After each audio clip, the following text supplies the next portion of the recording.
Queridos jóvenes de Barcelona, en Tierra Santa atravesamos uno de los periodos más dolorosos de nuestra historia.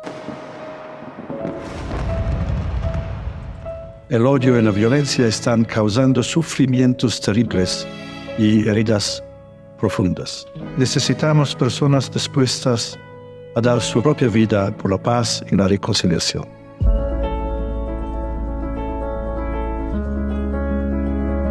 Os invito a todos los jóvenes de Barcelona el próximo domingo 18 de febrero a unirnos en oración para la paz en Tierra Santa.